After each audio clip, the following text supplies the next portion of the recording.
Greetings, Warrior fans. We are joined today by head men's basketball coach Nigel Jenkins. Coach, thanks for joining us.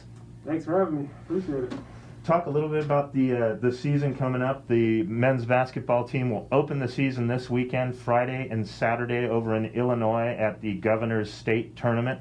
They'll be at home for the home opener November 3rd, so be sure to come out for that one. Coach, let's talk about the season openers this weekend. How excited are you guys to get out there and start the year?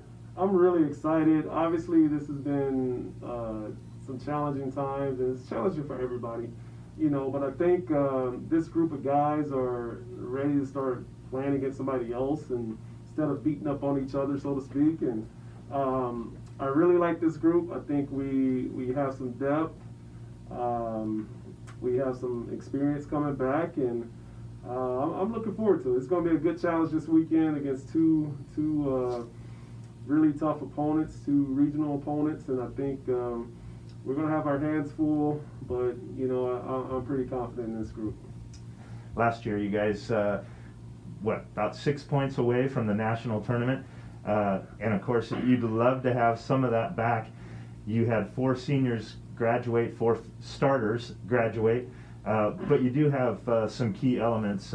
Quincy Minor Jr., obviously one of them. Tristan Ferguson played a lot of minutes, and a couple of guys who both were injured or redshirted that got to be part of the team, got to be part of that environment, that are back. So who among them are the key returners, do you see? Well, obviously, Quincy's going to be a big factor for us, being our second leading scorer from last year's team.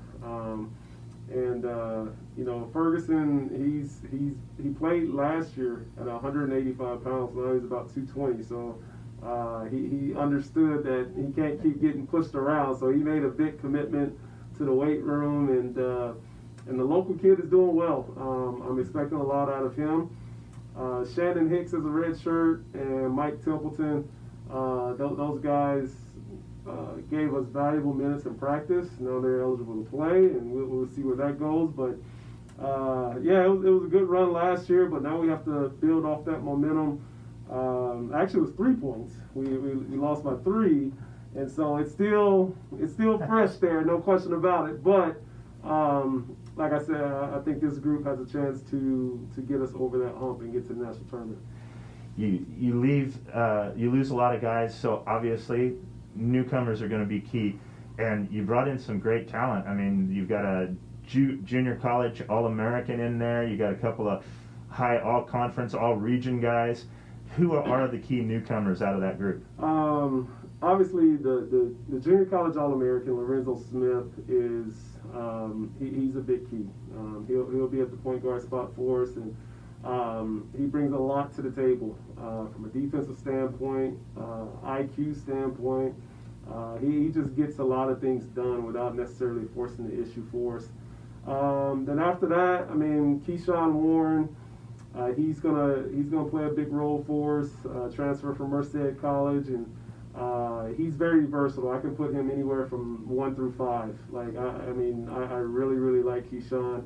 And then our young class is just crazy talented. They still have a lot to learn, but they're really talented. I guess you can start with Shaheed Bahamut, great little point guard, shoots the heck out of it, shoots it from deep, extremely quick, and a very confident kid. And he led his team to a conference title last year, and I think his ceiling is so high. But he's still playing a point guard spot for me ain't easy, so he's got to learn a lot. Then Chet Helmy from Lake Mills, 6'6", long, and the kid can put the ball in the basket, no question about it. And another versatile type of kid for us, a winner All-State kid. And then, you can go from Aaron Sullivan, 6'8" kid from Texas, is going to get some quality minutes this year. Xavier Smith, kid can score as well, shoots it extremely well.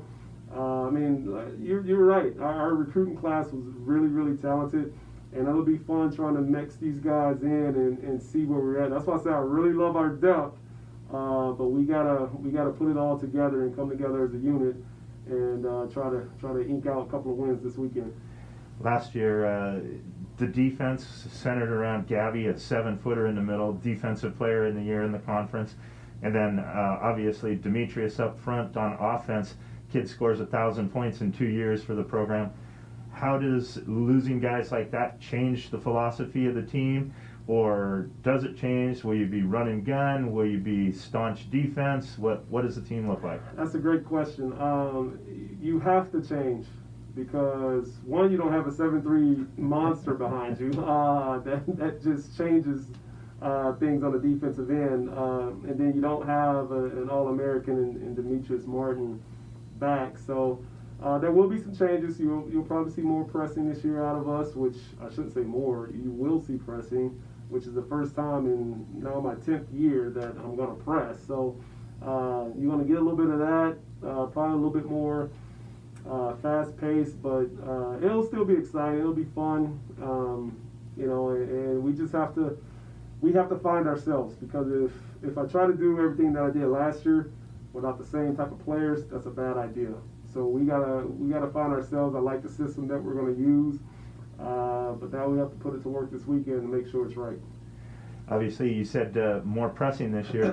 That addresses the depth issue. How nice is it to have depth? I mean, we mentioned at one point last year, I think the 5 starters played almost the entire game against Bellevue, and you won. We should put that in. It was no fluke. No. It was a strategy. But how nice is it to have that depth?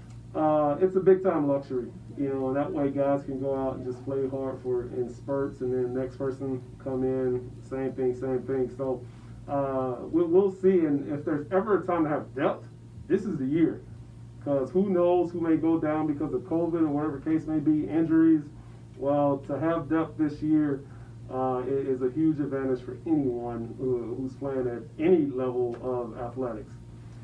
Obviously, this is a unique season. First time in like 20, 25 years. All the divisions, all the schools playing under one umbrella. Everybody's a Division I basketball program now. What does that change? Obviously, you still have to win the conference tournament to move on or be highly ranked. How does that change things for you guys? It doesn't change a lot from a scheduling standpoint, because we still always play NAIA D1s as much as we have in the past. So it didn't change a lot from there. It does change a lot when it comes to becoming a ranked team. It does change a lot when it get to that national tournament. So it's going to be a lot harder, and basically we just got to take it one game at a time. And if we can do our job and build off of what we did last year, I mean, I've never been afraid to play anybody anywhere anyway. So and I know our guys aren't. So it's just one of those things. We have to take care of business one game at a time, and we'll see what happens at the end. Obviously, the easiest route to nationals is win the conference. You guys picked right in the middle, 5th. How does that ranking sit with you guys? And obviously, you beat the conference champion last year twice, so any team can be beaten. Well, our league is pretty balanced overall, and the preseason rankings, to me, I mean, they are what they are. Granted, I mean, we lost 4 or 5 starters. You can't rank us too high. Because of that reason. I mean, Bellevue, they got the league MVP back. They have a first-team all-conference kid back. I think they have like 7 letter winners back. So they got a lot back, and they added some more. So they're the pretty much unanimous #1 team in the league. So, I mean, it is what it is. I mean, we'll just take care of ourselves and see where we finish at the end, because that's all that really matters. I mean, last year I think we were picked 5th or 6th, and we were 3 points away from a championship and going to nationals. So it is what it is. We want to remind you, fans, watch the games online this weekend as the men play in Illinois.